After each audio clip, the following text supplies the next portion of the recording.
never flew into the fight, so he didn't think that that fight was a problem.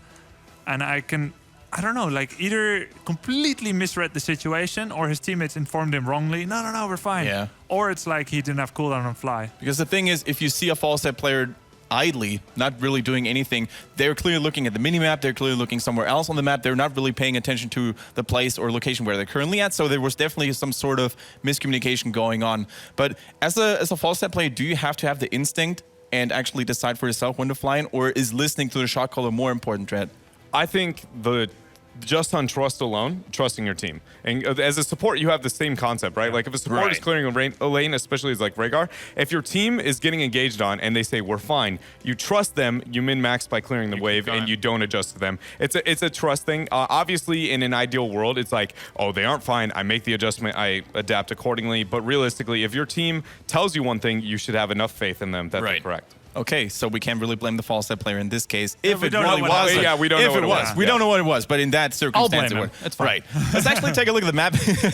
The map videos again. Map number 3 is going to be Dragonshire, as you can see.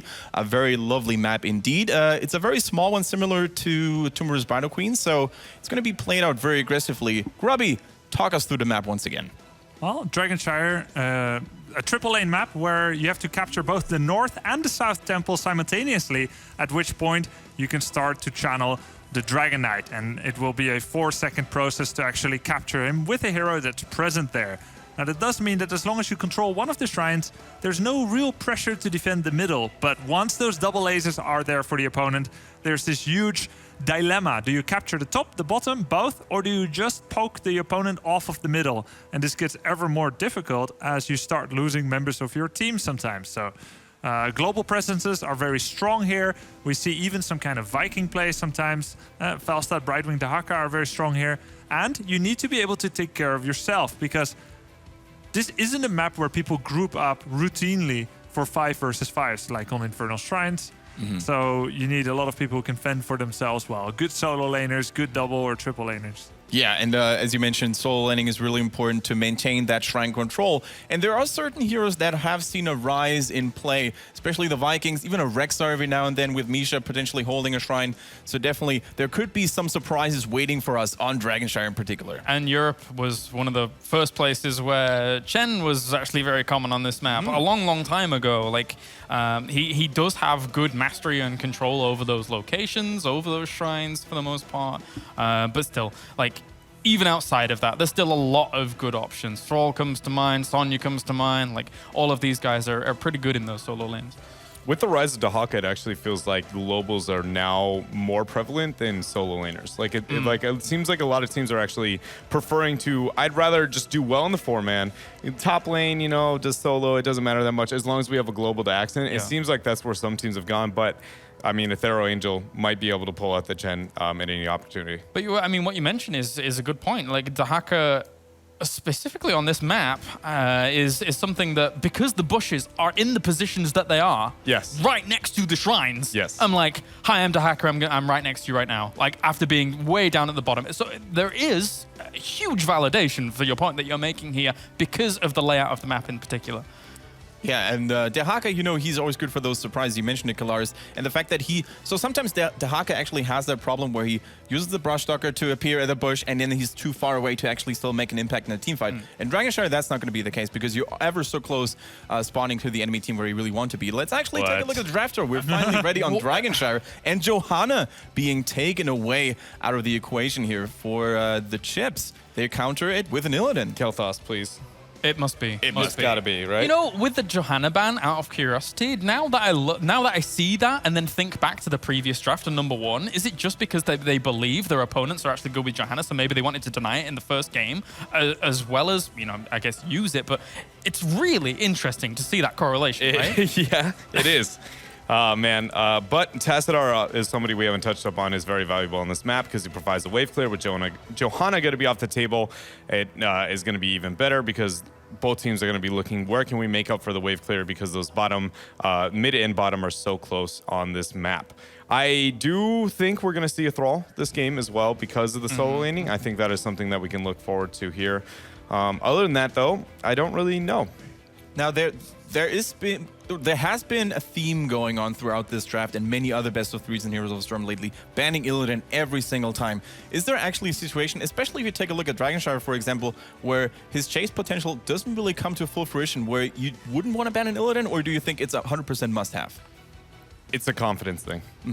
So it's one of those things where it's like you mess up a little bit against Illidan, he kills your whole team, and it feels really bad actually to lose to that way in that situation. You're like, we made one minor misplay, and the Illidan's just going to stunt pretty much on our entire team. So I think it's a safe route to go. We saw it get through in some drafts in Austin last week, but here in Europe, I think it's almost going to always be banned in the first rotation. Right. We see also Li Ming and Tassadar being locked in as a first 2 picks here. We see Li Ming. If they take away Rummer Ball or Stitches, they're changing the dynamic completely because he's taken it twice. So and it's a limitation of the tanks, and that might come back to what we were saying about I was saying about the Johanna before, in terms of they took it in the first game. Why did they prioritize it so much? Now, why have they banned it out? Maybe they believe they want to limit out across the series of this series. Are we finally going to see a Murd in this game, guys? I think so. Yeah. I think it is long overdue. Maybe even Tyrande? I actually think it's going to be a Murd in Tyrande. I think Tyrande will be banned on TEH89 side, because if they do take a Murd in Tyrande on Chip's side in this next rotation, they do have a pretty convincing composition and actually can round it out. I guess they do. They could remove Mura. They could. And I'm going to be as bold to say that you might even see a Greymane if they let the Tyrande go through. Maybe. And then Chips here kind of, I feel that they have to pick up Sonya with what's available to them. Thrall? You think Thrall over Sonya here? I mean, it pairs well, but I would never. I think both are great. I think Thrall is probably a little bit more convincing if you need the hard engage, which Kel'Thas, Zagara, and Stitches all are terrible against. Whereas Sonya, you have the survivability, everything else, but you don't necessarily just dominate with the Sundering the same way that you can with Thrall. So the reason I say is I think that Sonya with a second frontliner on the side of Chips wouldn't be too bad to complement the Li Ming going forwards, but of course, as you're saying, like it's not as. I would kind of like to see Thrall ETC with stage dive. Thrall ETC. Oh, there you go. ETC gets removed. Sorry, mate. Boo-hoo. Why did you mention the stage dive, Grubby? Stage dive is again, it's a global, and it's a way to like pop right next to Kel'Thas, power slide him, face smelt him, all during which he cannot really harm your backline, and you combine that together with Sundering. But anyway, it's a moot point now. We shall move on. Putting the Chips has a lot of routes they can go with their composition so far. And I really want to see them worry about their engage against, like I said, those 3 heroes that in any form of solid engage is going to be a good response to them. Muradin is now being hovered. I like that he's being played now. There's no other choice left. Muradin then Tyrande since it wasn't banned? I would. Yeah. I think it's, I don't totally love it, but it's definitely not bad by any means. They, like I said, they could do a Greymane in that situation. I would prefer a Thrall. I think if they go Thrall, Tyrande, Muradin past this point, I really like their comp. And they don't really need the cleanse. I mean, maybe against Kel'Thas and Hook. And his Stitches Hook. So yeah, maybe Tyrande not an option then? I mean, yeah, but you can play. Yeah, you can play without cleanse, and it'll be more aggressive. Cleanse will be more defensive. Yeah, the Rhaegar has been chosen instead, so they're going in for the very safe route. Rhaegar also providing more healing, more burst healing against the Kel'Thas. We mentioned it earlier during Game 2 that a double support is very, very helpful when it comes to playing against Kel'Thas, thanks to his AoE spread damage. Dread, you have been very, very, let's say, upset about the way the players in this series build Rhaegar. Can you elaborate on that? And so Rhaegar is like, it's a situational thing. So like, I guess in game number 1, because they didn't go with the hard engage, that the totem build technically works out and it accidentally stitches better. But that is a bold risk that I would not take, to just trust that, they aren't going to go this hyper engage. We're going to be able to deal with this in a different way. So Rhaegar has a lot of different ways to be built overall, and it very much is usually situational. But a lot of the teams here in Europe do always kind of pull and gravitate towards the totem-oriented build. And we're back to Chen in Europe on Dragonshire. Yes. I don't want to this Sonya. Really bad, actually. I figured it would be in the end, like considering what we had before, but I'm sort of leaning to agree with you now. But after seeing fully. double support doesn't hard engage anyway. Oh, well, I mean, that is true, kind of, I guess. It depends on the situation. I feel like Thrall is a safe enough engage that it's okay, but... I feel Sonya doesn't do well against Chen, actually, in terms of, he doesn't like, do well later on. against Chen, Stitches, Zagara, or Killthos. Right, and then, like, they're gonna get barreled about. I'm like... Is she okay against Karazim, though? I kind of, yeah. Here we see the Sonya Karazim counter. The team composition for TEH89 looks very curious in my opinion, because there are many, or they're very dependent on their heroic abilities here. They have the Maw, they have the Imputer Bell, but also the Wandering Keck most likely. Do you think that could actually interfere with the way they want to hook people or they want to lock down people? They actually have so much battlefield control for the 89. Like, they Yeah. have a lot of playmaking abilities. Single Gravity Sphere, triple, we've got the Wandering Keg, the Maw. Right. There's many ways for them, and the hook. There's many ways for them to get a single pick off, and many ways to wombo combo. Like Putrid Bio with some Maul, and then all of Kel'Thas' spells. It's also really easy to mess up though. I mean, you press Putrid Bio and you start running circles. I mean, not your future belt, but their comp in general, right? Because they have so many timing-based heroic ability, like the Maw, for example. The Wandering Keck can actually go horribly wrong if you don't use it well enough. You are correct in the sense that their cooldowns are long, so if they aren't used efficiently, it will be a problem. At the same time, Gravity Lapse's cooldown is probably equally as effective as almost every one of their heroics, and it's far shorter, so I gravitate towards them. I actually think if the Sonya pick didn't happen for Chips, I would be willing to say that I think they have a shot here, but that pick alone was enough for me to be not on their side.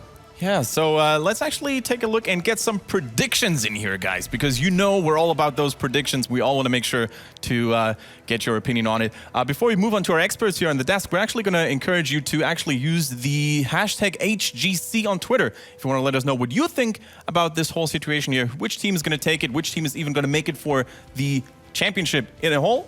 Make it to summer? Make it to John Shepping in Sweden? Let us know, hashtag HGC. Now, Grubby, take us away, and who's going to make this series? Well, for the first time, I think mind and heart are aligned. The 89, I think, has the better draft, and I would say the slightly, not as much as I thought, but the slightly elevated skill level. So I'm pretty confident here on the 89 taking in this series. Kalaris. I anticipated the Chen coming out for them. And in the end, like, I think that they have good control over it, and with all the other abilities that they do have to the disposal, we do go with 89. And Dread. I agree with everything Grubby had to say, and I think after 16, it only gets even more terrifying. Yeah. And I think that TEH89, I mean, they struggled with the drafts in the previous games. They didn't really get the best composition. This time, they're not nearly looking as bad, so I think TEH89, thanks to their experience and their performance in the previous games, are going to make it. But who knows? Who knows? Who truly knows? We could all be wrong. All right, so you know what, guys? Hopefully, we're not going to be wrong, but you get to tell us if we're wrong. So the casters, I'm getting lost with this. Let's actually do it. I have no idea where I wanted to go with this. So Dragonshire, take it away, guys, and redeem myself.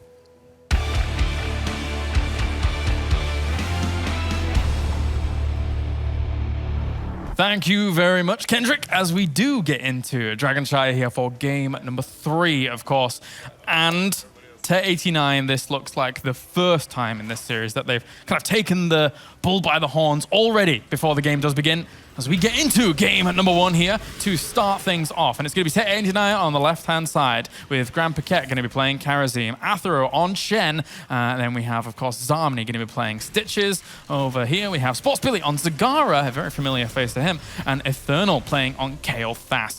Then to the right-hand side, put it in the chips, as we do have Chris Z going to be playing on Muradin. We have Mr. Hollow going to be playing on Tassadar. We have Mr. Linked going to be playing Rhaegar, and they love to run in circles. It's very difficult to read their names. It's Rema playing on Sonya, and finally on Li Ming. Who was on Li Ming? Where are we? We have Neon. Gotta be Neon. Of course. Block on Sonya instead of Warpaint. We see Power Hungry once again, as this is a globe map, a globular map. Globular. We see Stitches with the slam damage, 50% bonus on his basic slam damage. And Chen going with Grounding Brew over Regeneration Master. So when he is chugging his ale, he will take less spell damage. Yeah, I like that from Athero. Of course, the only interrupts are Muradin's stun as well as Sonya's spear. This is going to give Athero kind of good presence of mind when he ends up in a solo, or if he potentially ended up in a solo lane, then to just be able to deal with any kind of damage that was coming in, and also if he was to actually have any rotation on towards him. But it doesn't look like that's going to be the case. Zagara is going to be towards the top, and likewise, it can help him in a similar situation over here anyway. We have the top lane, Sonya versus Zagara, 1v1, which, I mean, if you hit a nice spear on Zagara now and then, you can keep it kind of equal, but you've always got to be careful of ganks as well. Yeah, and this is why I wouldn't have minded Chen in the top lane, because Sport Billy is in no man's land. Nice Hydralisk there, actually blocking the Stormbolt. He's going to get away. Yeah. Oh, so good by Sports Billy. Really, really well played. Stayed behind the minion wave until he wasn't, and then cast the immediate Hydra. So well played. Yeah, very nicely done. Nice. Good little technical maneuvers. As now that left Chen towards the bottom, just kind of chilling out on his own. No experience lost, though. As you can see, that entire wave is still alive, going on towards the very aggressive Dwarf Toss, but they're not going to do much damage to Athero here at all. No. He's just going to shrug it off. Nom, nom, nom, nom, nom, nom, nom. And actually might actually pick themselves up. Whoa. Oh, the dragon. And actually, that gravity lapse was enough to make sure that Rhaegar couldn't do anything. Yeah, Eternal stops Harmony from being dumb. Yeah. I mean, that hook on Link nearly interrupted Grandpaquette's channeling of the Dragon Knight. Look how focused Grandpaquette was, though. Straight to a tower, didn't care about the damage, just wanted to do as much as possible. That breath will finish it off. Now he's looking for maybe another tower as the other guys rotate on around towards the bottom. Amplified healing and then spines. Kharazim is still thinking about it. We've got the Putrid Ground for Stitches, as well as the Mana Sphere for Kel'Thas with 30% bonus range. Full Slam is lovely, lovely here, considering Chen is in the front line as well. So yeah. Stitches, you know, I say it every single time we see Full Slam build, but he gets a surprising amount of damage done. We still haven't played it together, mate. What we were supposed to play? Stitches something? Yeah, Stitches, and I play Second Warrior. Oh, right, okay. One day. One day. All right. We'll get there. Easy camp going to be taken towards the bottom. And not too bad timing on this, really. Just getting that out there as quickly as possible. And if they complement it, it's not exactly easy for them to actually clean up here if they were to protect it with things like Stitches, etc. The best chance so far in this game was for the Chips trying to get Zagara. They're smelling this out. They're smelling it out very, very quickly there, and they're going to rotate on around. This is a little bit scary for Chips, but they will manage to secure. Getting the tower here with that camp during the acquisition shows the advantage of getting it first and then showing up at the other one, kind of trying to delay it. Definitely. I mean, look at Athero. He's actually tanking the siege minions at the moment, the siege camp. He's just was tanking it at the front there, not really allowing them to get on towards the other ones. It's just drink, cool. drink. Yeah, thus keeping their own alive and getting the final tower. Cute little move there. Yeah, very nice, very nice. Zagara covering the middle a little bit, going for battle momentum this time. Once again, back to the top. Not missing any minions. Good play by Sport Billy. Good, solid foundations. I'm not as used to all the talent changes on Chen. That is Brewmaster's Balance, right? Yes. Okay, good. The best talent. I love that talent so much. I like combat stance. Yeah?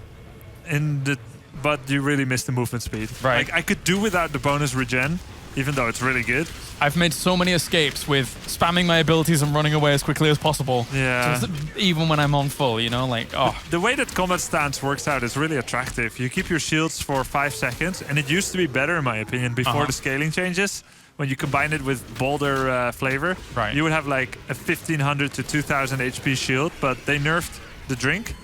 And so, the shields don't matter as much. I get you. And Li Ming going for a very, very damaging build without Calamity here, which is interesting. We will see a little bit more damage coming out from those missiles later on. It's a little bit risky to jump into Chen or Stitches with Calamity. Yeah. But they are standing still a lot, so having Seeker is super easy. It's true. To hit all 3 missiles and get the bonus damage. Looks like small skirmishes up towards the top, taking this hard camp and trying to get the rotation on towards the Dragon Knight, but it's not really going to work out. Chen's going to sit around at the bottom, hold it for now. They want to shrug them off the top. I mean, TEH89 doesn't have to be very aggressive about the Dragon Knight capture right now. They can delay until 10. They can almost guarantee themselves a Dragon Knight as long as they don't lose somebody in that period of time. Yeah, exactly. Even a half a level lead is quite a big mountain to climb. And at that point, put it in the chips. Would have to put Tester or Li Ming in the middle to try and poke the opponent off of capturing it and buy time. All right. Ooh, nice jump away from Chris. Another tower goes down, and they may get themselves another one, but level 10's about to hit. So this is why we're seeing chips fall way back to that wall. More Putrid Bile, Phoenix, Palm, and finally coming out, we would expect the keg, and indeed you do. All right, now we get that moment where Put in the Chips will try to cancel this for as long as possible. Can they? Nice Stormbolt by Chris. Especially with the piercing bolt level 7. Very well done there, making sure that Zarmini can't fully block that out. Trying to contend this, but it's not going to be enough as they will take it. That level 10 advantage just before they hit level 10 as well. It was perfect. Yeah, a slight coordination mishap there by the Chips as both the Stormbolt and the Psionic Storm were simultaneous. So they were unable to cancel twice. And yeah, that was enough for the 89 to capture it. Second Dragon Knight of the game, Aethera Angel, going to be going to presumably the bottom lane.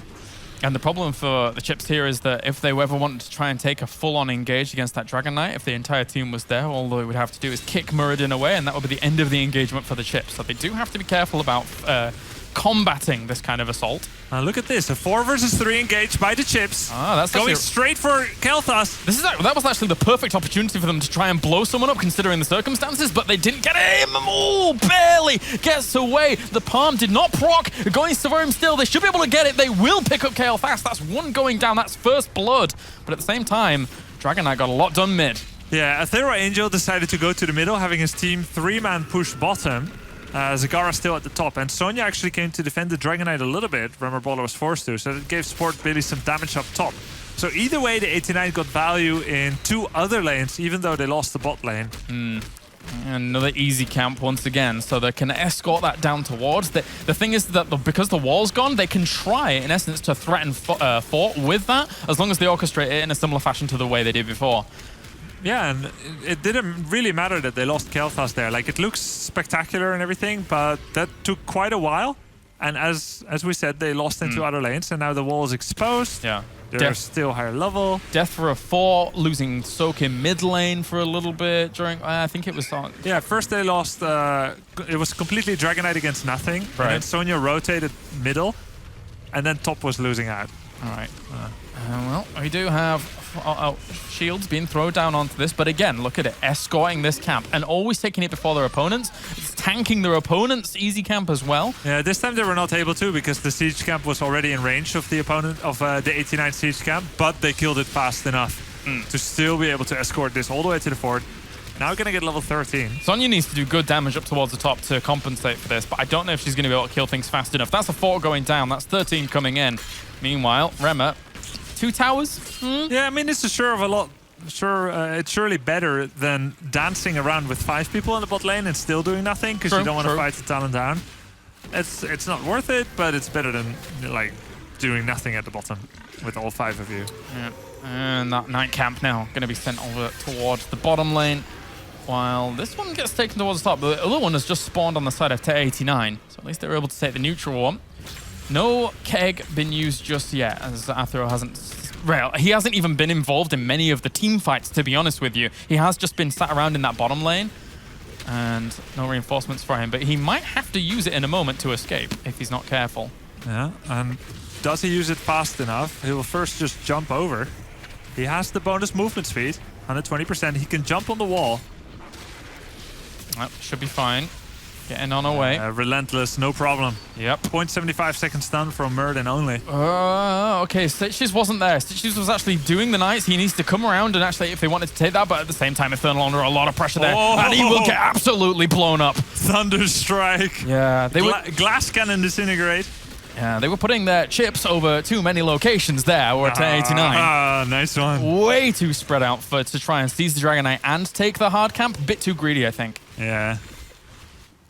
All right, so once again, not a convincing lead by the former Na'Vi, the 89 here.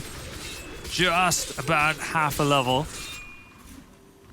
2 takedowns for Put It in the Chips. That was actually the 2 kills, both on Kel'Thas. And they're going to go towards mid once again. Don't have that top shrine at the moment. And Chen, likewise, you can see his control over the shrine location. He's been in this bot lane the whole time. Nobody's been able to threaten his position. Even if 2 people come along, even if 2 people try and shut him down on that location, oh, hold the phone, spot Billy under a lot of pressure. He will fall, but at the same time, can they get a follow-up kill there from the person in the Maw? No, it's only Muradin. He would be able to dwarf toss away anyway. Yeah, I like this a lot, this decision. You were pointing it out already. Chen is hard to kill even with 2 people. Hell, they tried with 4 people just now. They would greet 2 people going down to Chen there because it's an overcommitment for them. You can't kill him. You're not going to kill him unless you send more down than that. And then over elsewhere, you take a team fight against favorable odds. So this seems much better. Just ignore him completely and push with 4 somewhere else. Yeah. Seems that way at the moment. Now, you can't ignore him in fights because of Wandering Cake, but you can't exactly kill him either unless he makes a pretty big mistake. So ignoring Chen seems to be the best way to deal with it for now. That's the thing. Whenever Hollow just kind of rotates, tries to get that shrine, jumps on him and just drinks and drinks and drinks. Yeah, he's this annoying drunk who won't go away. Exactly. Like way past closing hours, he's still on the shrine. Yeah. Asking for change, doing whatever he can. And, well, looks like they will actually seize this away. With 3 people, with Rhaegar as potential backup. And because they commit 3 to the bottom, they lose top. All right, so this gives the 89 a chance to engage. There's still no Sonya as top. They're coming here with all 5 of them. Karazim is moving in. Athero Angel is first, getting the shrine. Yeah, she's well away at the moment, and it will be shrine for shrine again, but they just wanted to make sure that they weren't going to take that easy camp. Experience-wise, very, very close. And actually, no pressure point for Chen, huh? Oh. Bolder flavor, I suppose.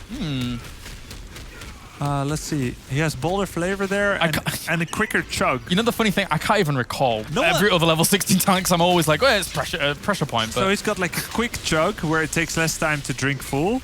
And then he's got pressure point. He's got bolder flavor, which gives 40% quicker shield assimilation and 40% more max. But I think that must be the one he took for big shields while standing still, so he can actually occupy the shrine to infinity. And once again, 4-man commitment. Yeah, look at that. Chen. Huge shield. Oh, yeah. That's the one. And because of his level 1 talent as well, he's going to be extremely tanky in these team fights, unless somebody lands a stun on him as he starts drinking. So that's going to be up to Muradin, as well as even the Ancestral Spear, the Ancient Spear, I should say, from Sonya, which is a great tool to interrupt drinking, actually. Yep. Pushing him away. Well, Thero's nigh unkillable. So. Barrel could... Oh, okay, so he didn't get the full jump that he wanted, but I thought Barrel could have come out there to push one of the targets back in towards that location with the rotation coming out there from TEH89, but not to be the case. There was the commitment of 4-man down here, and TEH89 exploited it up towards the top because they're trying to commit to Chen, but they just can't get anything done against him. But now, the first 5v5 of the game, the Devouring Maul misses completely. They want to disengage for a moment here. They want to all be fully healed. Likewise, Athero might just look for a jump and then push someone straight away. Yeah. Chips has to be very careful about this in a 5v5. Athero is going to be looking for a keg, potentially on Linked. He's the most attractive target. Together with Remmer Baller, either Sonya or Rhaegar should be rolled into the own team. Yep, Chris taking a lot of damage, and that's a great hook on towards him there. He's going to pop the Avatar as well as Stoneform, as going to go straight in on this. Zarmony caught on the wrong side of it. Palm will trigger on towards him, pushing Rhaegar up towards the top and getting him in a really, really scary predicament. He will go down, realizing he didn't have any more heals to actually keep himself alive and also stun him out as Remmer at the front tries to take out Grand Paquet, keeps himself alive barely. God. Oh, and that is a second kill. Beautiful play by Grand Paquet. First the clutch Divine Palm on Zarmony, dashing away as he was being chased by Remmer Brawler Sonya, and then once again making a getaway, always dancing at the edge of death. Grand Paquet's been quite on point actually throughout this entire series, and you know what's really, really important for you guys out there to know is that Grand Paquet is not happy at all with Bakery's status in the European scene right now. I am not joking you. He wants his title back. We talked to him many, many times about it, and he is a hungry support player. He's probably the most hungry support player in Europe right now. Well, so far he has definitely been showing some excellent moves. I haven't seen any blunders coming out of him yet. And this is a big push, as they're going to take away a lot of these buildings and push themselves well towards level 20. What? Ooh. That was close. That was a full rotation of spells from Neon Glass Cannon. straight on Eternal. And if it wasn't for him taking Mana Addict at level 1, which is a little bit less common now, he would have died. Yeah. So that's quite interesting to actually see because he does have that Arcane Barrier.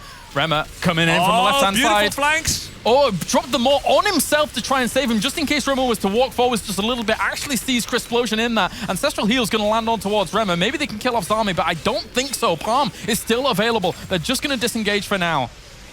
Nice kick away on Li Ming. Athero got the keep there.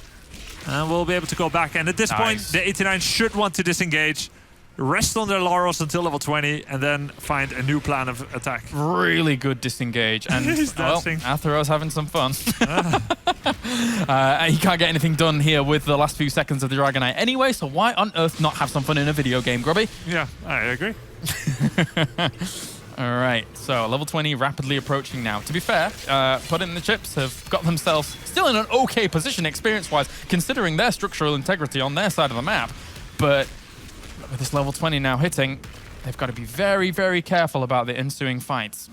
Look at that. Kel'Thas with the Rebirth. Ooh. Eternal, choosing the 14-second Phoenix that can also be relocated once. Hardened Shell on Chen. Yep. Also Hardened Shield on Stitches, Bolt of the Storm, and Divine Repose. Peaceful Repose. Peaceful Repose. Peaceful Repose. You or me always gets all part of it. Dude, it happens. Yeah. It's not like there's hundreds and hundreds and hundreds of talents to know in this game.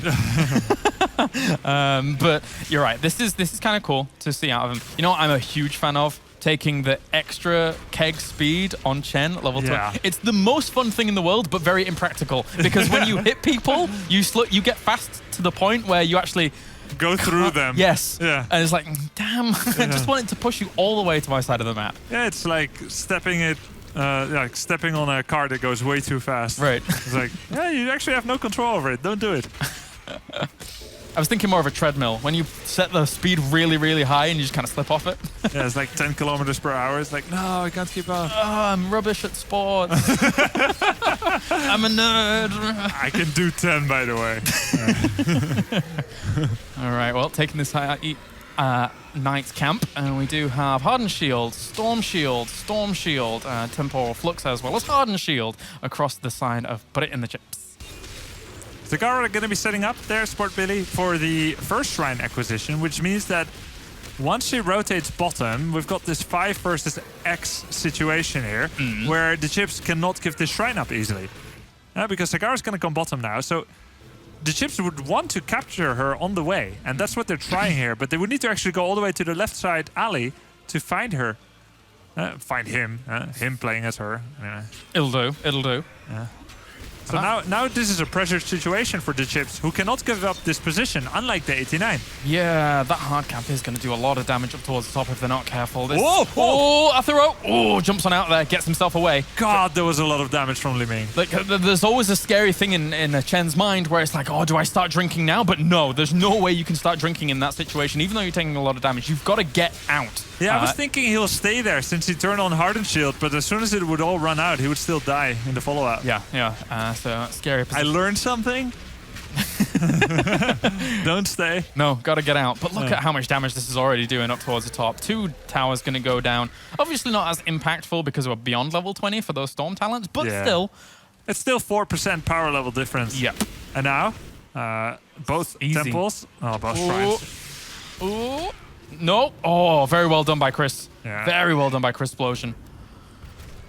And Hollow will take the top shrine. Now, will they try to catch him? Is he in trouble? He should have Dimensional Warp as well. I haven't seen a whole lot of wandering kegging. No, not many kegs, not much wandering. You're right. Well, actually, quite a bit of wandering. Okay. Just not too many kegs. And quite a bit of kegging, actually, in terms of drinking, but not barreling about. Yeah. I'm glad we deduced that, thank you. People are like, actually, there was a bit of kegging. I could recall some kegging. Yes. A fair amount. I'll give you that, Twitch chat. All right, well, that shrine towards the bottom being taken by Put It in the Chips again. So they are doing a good job about stalling out this game, keeping themselves alive. They've got 21 as well. Even stats at the moment. But they've always got to be so wary of the bottom lane. Control of the bottom lane is so important because that keeps not down. So in essence, that can also give them control of this shrine if they continue to hold this location. But then you never know what's going to happen in the other lanes. Like that hard camp, for example, that took so much structural. Yeah, that was actually a fairly good push because normally you don't get that much done on the top lane, as it is very dangerous to push into the bridge as an actual team. So whenever the Bruiser can do that for you, that's pretty great. That's danger bridge right there. I do not like that. I don't go over that bridge. No, it took me a few hundred games and then that's, I realized. That's the bridge of Kazakh Doom. And if you go over there, Balrog's going to get you, my friend. Just fly away. Right. I'm going to head off down there. I did like that Gandalf reference. That was good. You too. And we will see this easy camp being taken towards the bottom. They are taking this very slowly. They know that there is still a lot of kill potential on the other side. And if they even make one false step, Temporal Flux will punish them. That's a lot of damage on towards Christopher. But actually... He's got the Ignore Pain, so he would have never died. But still, getting that cooldown out would be pretty great. Yeah, the Flying Kick came in at the same time as Mystical Spear launched him away. So Rema got kind of lucky with that, because there could have been a keg coming out. He was on point. All right, so... Dwarf Toss, moving on. TEH89, very, very patient about their execution here at the moment. Now the reverse situation with the Bruiser camp pushing into the 89's top wall. And that also means that full vision control is on the side of the chips. And it will be shrine for shrine again by the looks of things. Oh. Cigar to the top, and then to the bottom we have Rema. Okay, so the chips takes the bottom Bruiser. They will start to push into the fort. They will take that down easily because they see everyone on the map. Almost everyone. Kelta, Cigara. All enabled by that hard camp. Yeah. So the timing for it actually worked out okay, but another hard camp's going to come. So now TEH89 wants to migrate the fight down towards the bottom of the map here. Okay, so what happens now is that you have a choice as the chips. You can push into the bottom keep with that Bruiser, but you risk that if you lose that fight, or you even have to run with your tail between your legs, you also give up the bottom shrine, once again putting pressure on yourself. So they decide not to take this risk. Oh, Li Ming gets there for a moment and tries to dash from Muradin, who could have got the extra stuff. The palm lands instantly just as he's about to die, but they're still going to lose Kael'thas with the amount of splash damage that's coming out here. Li Ming turning the tides of this battle with big, big damage coming out. Chris once again going in for the aggressive Dwarf Toss on towards Chen, and Chen will fall. That's 2 for 0 for the chips. Yeah. It's coming out here. Li Ming turning the tides of this battle with big, big damage coming out. Chris once again going in for the aggressive Dwarf Toss on towards Chen, and Chen will fall. That's 2 for 0 for the chips. Yeah, nice finish there by Neon. Rammerballer with the Ancient Spear on Chen there running away, and this means Dragon Knight for the chips. Can they finish the game with it? Always the first question you need to ask. I think they can get a keep, but I don't think finish. Agree. It's going to be a bit difficult, but I mean, a keep is good here because they can even the odds, and then if they take another fight like that again, that will be the kill factor.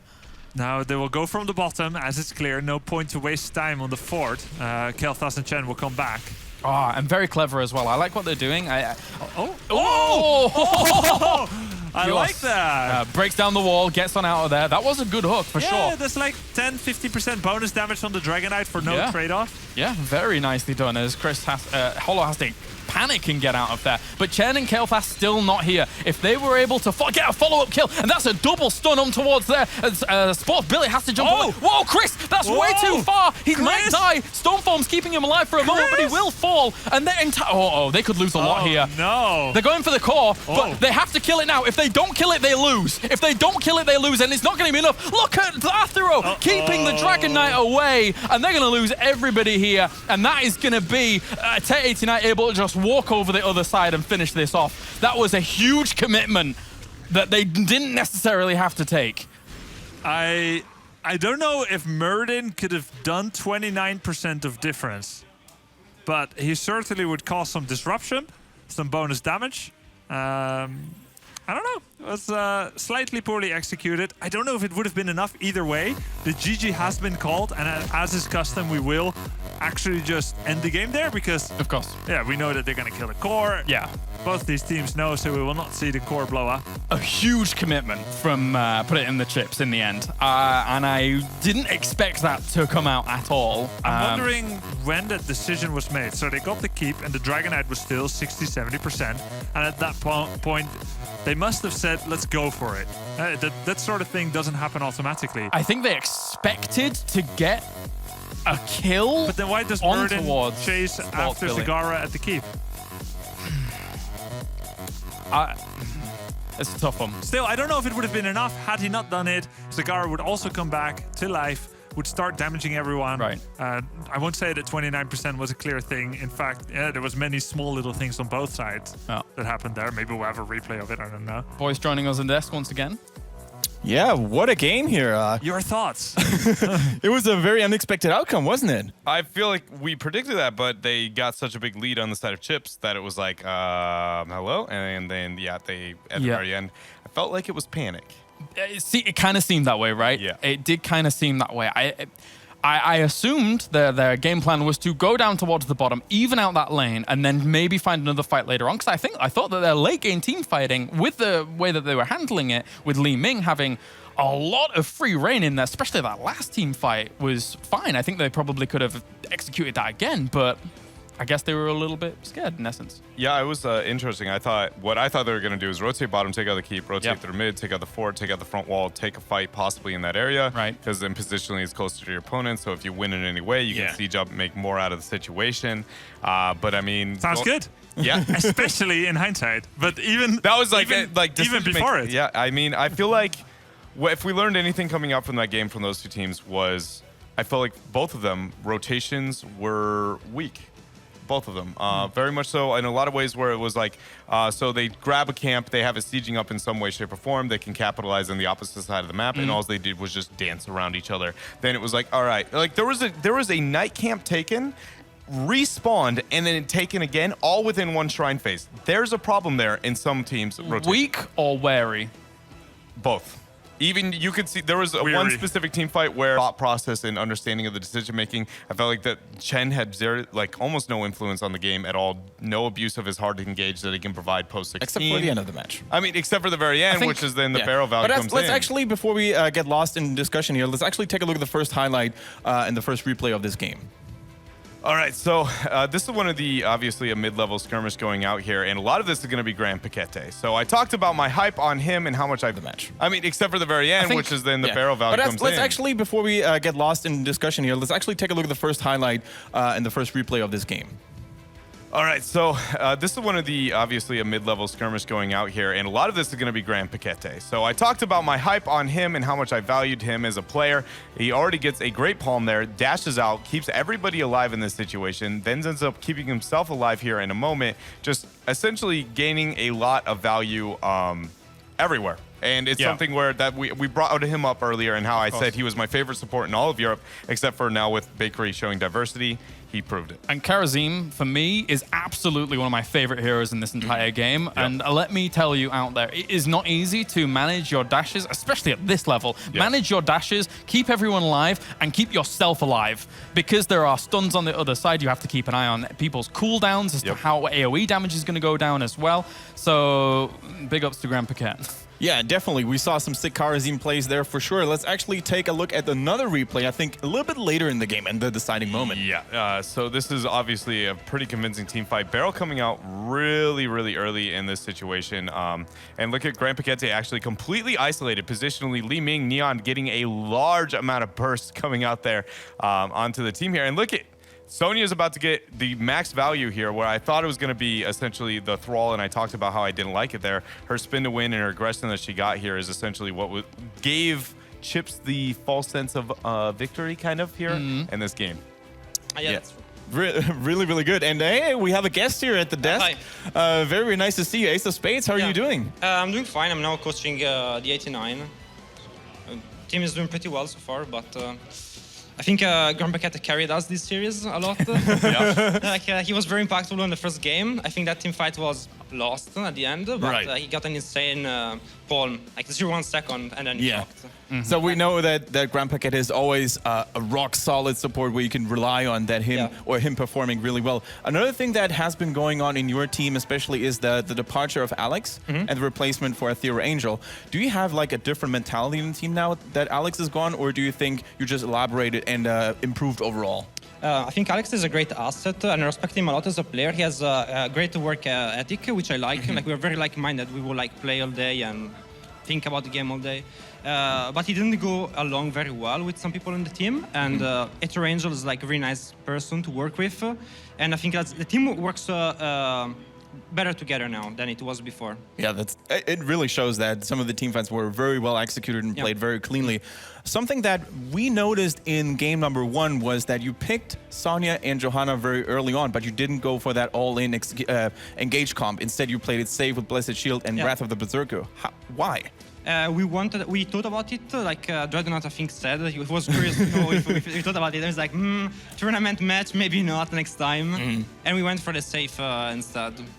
Okay, anything you guys want to ask Ace of Spades? Well, I mean, I want to ask about the Johanna prioritization more so than anything. Like, what was the specific reason? I mean, obviously, we've elaborated the fact that you could have gone Falling Sword, you could have gone Leap if you wanted to. But Johanna first pick is something that's not common. And then Johanna banned towards the game number 3 as well. Isn't that common as well? Okay, well, I can tell you the reason for game number 3 is because we wanted to respect ban Stitches of Remer Bowler, but then we decided that if we ban Johanna, we can most likely take away Stitches from them on the second rotation and leaving them with no wave clear tank.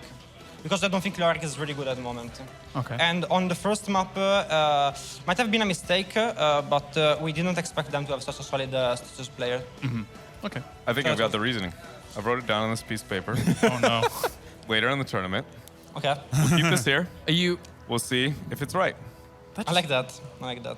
Hey, we felt that in the first and second draft, the Chips had a slightly better draft. Do you agree with that? I was very surprised with how good the draft was, actually. It was very intimidating game 1 and game 2. For them? Oh, their draft was insanely good. I think we lost the draft in game 1 and game 2. Yeah, it's okay. And I think Grandpa stayed us in game 1. And they deserved to win game 2 because they had a better draft. Even though we made some mistakes, I'm true. But then game 3, draft looked good for you guys. Do you agree with that? I agree with that, but I think that at level 20, Sonya is always very scary. Sure. And when the map is so open, limbing Sonya at Asadar works very well. So I understand why the game went like it went. All right. Thank you very much, Ace of Spades, for showing up here. Thank you for having me. Yeah, always a pleasure. Definitely good insight. So let's actually, with this game being over, let's actually take a look at how the groups are now looking like, or how Group A is actually looking like. We have TEH89, who just won 2-1 against the Chips. Next is actually going to be the next best of 3 as well. Mindsanity versus Team Dignitas. And boy, is that one hell of a best of 3. Couldn't get more exciting. It's basically a grudge match. These teams have been dugging it out between each other for the last couple of months. And so far, when it really mattered, Team Dignitas managed to come out on top here, guys. Do you think that history will repeat itself here as well? Yes. Kalaris, why? I think that as much as I believe my Insanity are working very, very hard for it at the moment, I still have a lot of confidence in Dignitas to be above everyone else in Europe at the moment, even with roster changes. Grubby, what is your point on that? I think the group is too dangerous to bandy about with funny drafts or second-rate heroes or play. I'm not saying that anyone ever does that for sure, but like you can at least have a mindset where it's like, we'll make it through the group anyway, we'll do better in the playoffs. It's just too risky. I think when you are the winning team, it is important actually to keep an aura of invincibility. And we see that from MVP Black a little bit. At least winning all your series, even if they lost the map recently. Right. Shameful.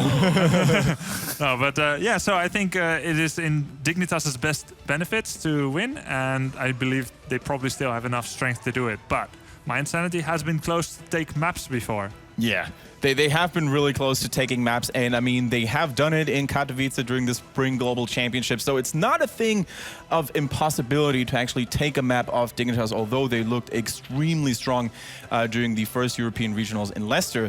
For now, though, guys, we're going to go into a short commercial break. Thank you very much for sticking with us, and if you want to take part in the discussion, of course, about the upcoming best of 3 between Dignitas and Mindsanity, use the hashtag HGC, and we'll be back in a couple of minutes. We're very excited to present this best of 3 to you.